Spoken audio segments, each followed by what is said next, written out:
Tía. Esta palabra se lleva oyendo un tiempo y no para bien. La energía es lo que nos permite tener la civilización de la que disfrutamos, la tecnología, la comida, la salud, el ocio, la investigación. Todo lo que vemos a nuestro alrededor lo permite una energía que, hasta ahora, ha sido barata, accesible y abundante. Por dar una definición canónica, tenemos la segunda entrada que nos proporciona la RAE: capacidad que tiene un sistema para realizar un trabajo y que se mide en julios. Explicado en español de toda la vida, cualquier cosa que queramos hacer conlleva un gasto energético. El consumo mundial de energía, hasta hace no mucho, estaba limitado a la leña que se podía transportar a mano, en carro, o al carbón que se podía extraer y que servía para calentar los hogares. Para la iluminación, había aceites de varios tipos para encender los candiles, antorchas o simplemente nos acomodábamos a los ciclos solares. Es a partir de la revolución industrial, con el empleo cada vez más extendido de la máquina de vapor y del carbón, cuando el uso de estas se empieza a notar. Empiezan las fábricas, los talleres, el transporte marítimo a gran escala, primero con el carbón, más tarde con el petróleo, la motorización de la población, etcétera, etcétera, etcétera.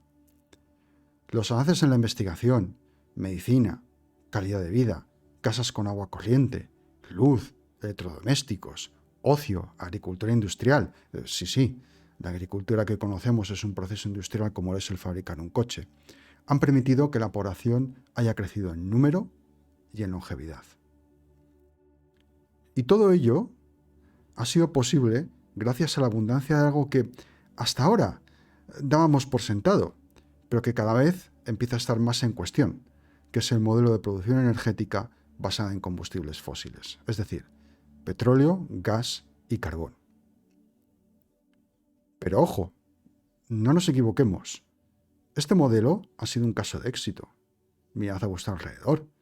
Y con todos los inconvenientes y problemas que le queramos echar encima, podemos hacer todo lo que hacemos gracias a él. El objetivo de esta serie va a ser el entender en qué punto estamos, qué consumos y qué tipo de diferentes producciones de energía tenemos. Y al final del todo, algunas pequeñas pinceladas de lo que, a mi modesto entender, tendría que ser la solución para el problema que se nos presenta encima de la mesa. Pero primero hagamos un poco de historia. El consumo de energía de la humanidad puede entenderse con el siguiente gráfico. Como puede verse en el mismo, el consumo de energía es muy bajo a principios del siglo XX. Es a partir del despegue de la revolución industrial cuando el carbón irrumpe con fuerza, tomando el petróleo el relevo pasado la mitad del siglo XX. Fijaros que es alrededor de 1950 cuando la curva empieza a crecer de forma exponencial.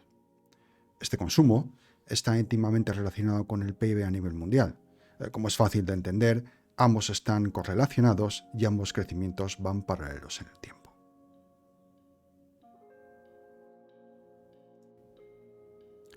Si nos fijamos en la otra gráfica en pantalla, podemos ver la evolución del PIB mundial.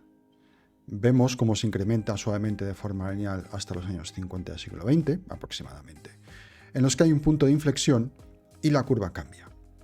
Y cambia para mostrar un crecimiento prácticamente exponencial, principalmente en el denominado primer mundo.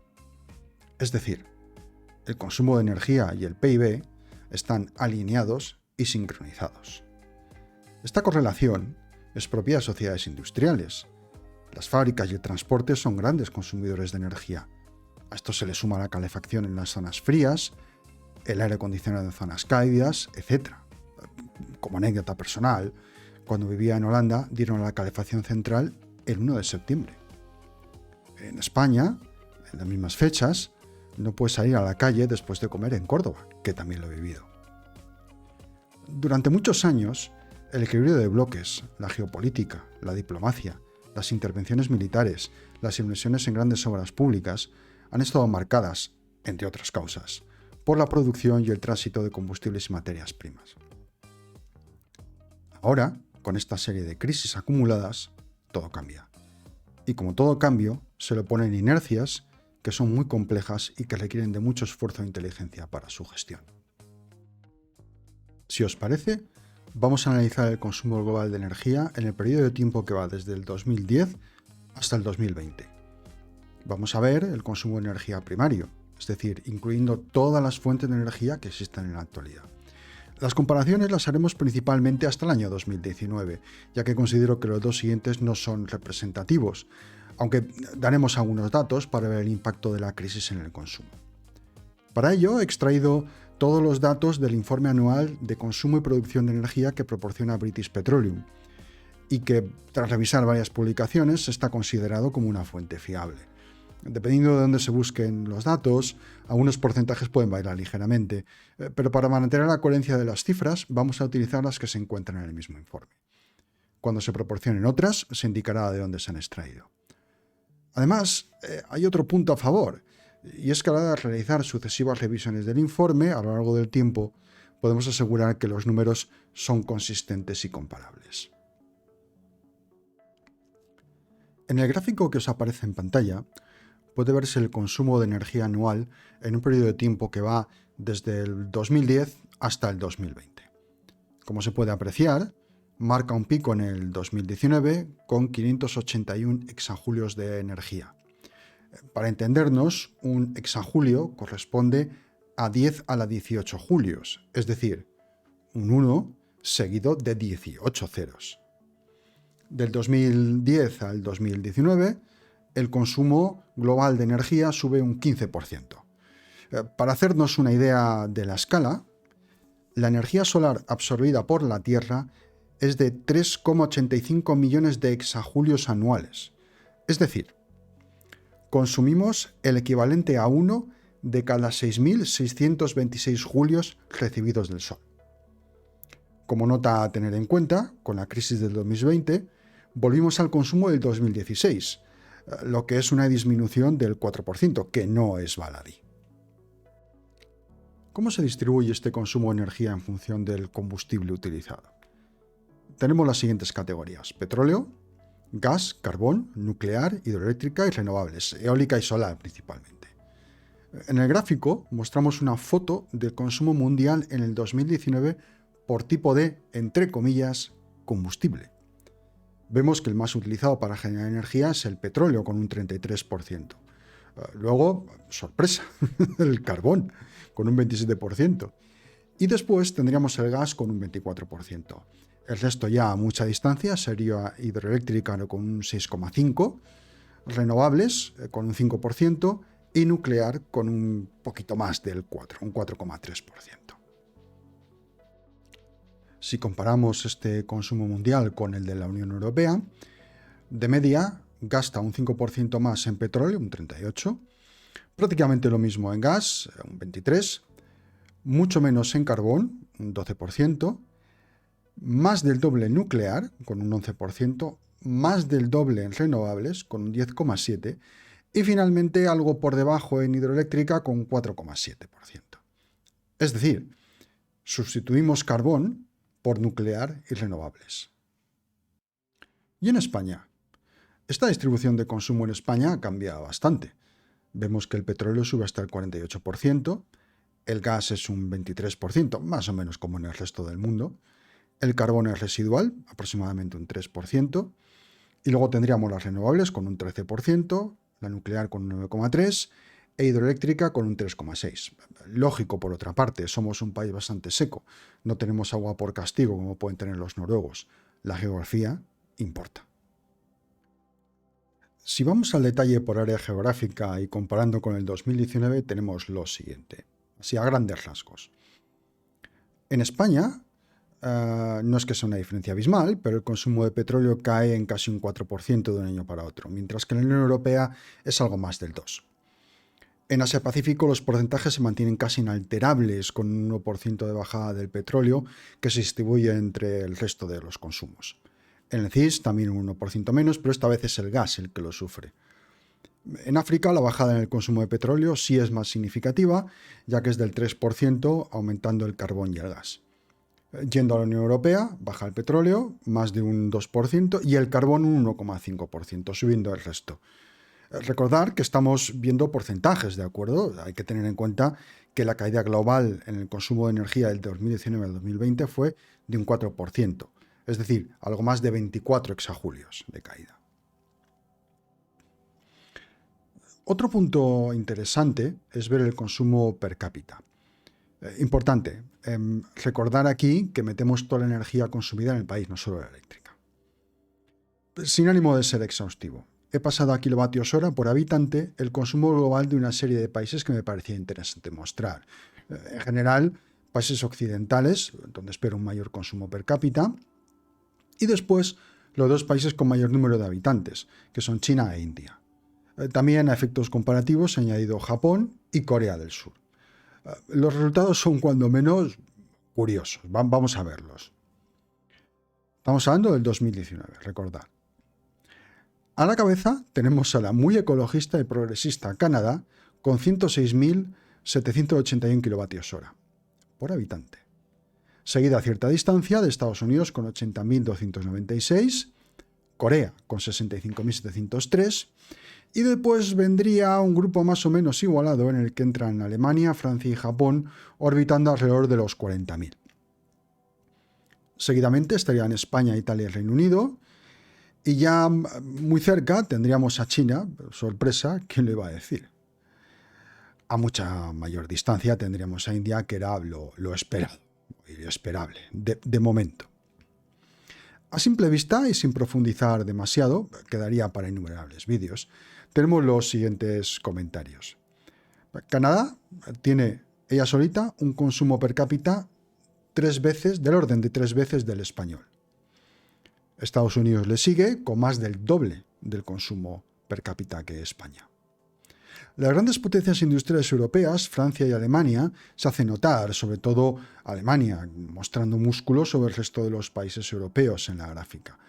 China ya tiene un consumo alineado con los países europeos, aunque al otro lado del mar tenemos a un Japón con un consumo parejo al de Francia y Alemania. Y una cosa que a mí personalmente me ha chocado es el consumo del Reino Unido, que parece descolgado. Siendo una de las economías punteras, está incluso por debajo del consumo de España, lo cual a mí me ha sorprendido, las cosas como son.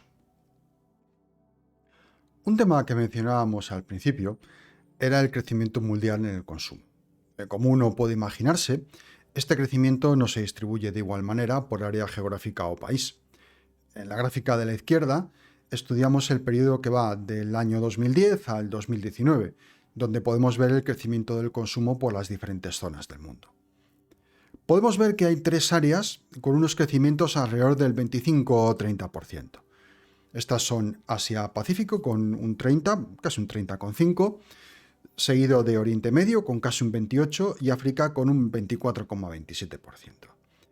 A efectos comparativos, en el 2010, África tenía un consumo energético de 15,99 exajulios, mientras que el de Canadá era de 13,27. Aunque me estoy adelantando, el punto curioso y a destacar es el de Europa, cuyo consumo cae casi un 6%. Prácticamente todos los países están en rojo y solo encontramos valores positivos en Austria y Polonia con un 1%, Noruega un 3%, Suecia 4% y Turquía que crece un increíble 45%. En cuanto a caídas, resulta importante destacar Reino Unido con 13%, Holanda 14%, Finlandia 13% y, por nombrarlo, España con un 8% de caída. Si observamos los países que a nivel mundial crecen más, que es la gráfica de la derecha, tenemos lo siguiente. A simple vista, vemos que son, salvo en el caso de Omán y Qatar, países que partían de posiciones muy bajas y que se han desarrollado mucho en los últimos años. Es paradigmático el caso de Vietnam, que ha más que duplicado su consumo, en gran parte debido al crecimiento en su industria. Para ponerlo en contexto, desde principios del 2000, su crecimiento del PIB ha estado alrededor del 6% anual, de media, o sea, tengámoslo en cuenta que es una media. Por lo que a nosotros nos toca, Argelia, que hasta ahora era nuestro principal proveedor de gas, también incrementa su consumo, lo cual sobre el papel le deja menos excedente a exportar. Esto es algo a tener en cuenta por el impacto que tiene en el crecimiento, ¿de acuerdo? Y ahora, la otra cara de la moneda. ¿Qué países han disminuido su consumo en los últimos 10 años? Bueno, como podéis ver en la gráfica en la derecha, hay alguno que me lo esperaba, como Venezuela, que cae casi a la mitad en una década. No sabría decir por qué. También está Ucrania. Recordemos que está en guerra desde el 2014, que cae un tercio, aparte que ha perdido población, se ha perdido territorio. Y luego le siguen países que a mí me sorprende encontrarlos, como Reino Unido, Japón, Italia, Holanda, Grecia, Francia, Finlandia, etcétera, etcétera, etcétera. Como ya hemos comentado en este gráfico, pues hay países que como Ucrania están en guerra, otros como Venezuela, que, bueno, pues que eso, que pues lo que sea que pase en Venezuela. Y luego están pues, una gran cantidad de países del primer mundo, europeos y asiáticos, cuyo consumo decrece y además en cantidades nada despreciables. Las razones pueden ser múltiples, desde recesión económica en algunos, Brexit en otros, envejecimiento poblacional, eficiencias, pérdida de músculo industrial, terciarización de las economías, etcétera, etcétera, etcétera. Cada uno de ellos daría por una tesis seguro, pero al menos revisaremos los más importantes. Y hasta aquí tendríamos este primer vídeo de introducción a la energía y su consumo. Suficiente por hoy. En el próximo de la serie empezaremos a explicar el consumo actual de petróleo, su evolución y su futuro previsible. No os lo perdáis. Si Dios quiere y la autoridad competente lo permite, intentaré que tenga una periodicidad razonable. Un abrazo a todos y nos vemos.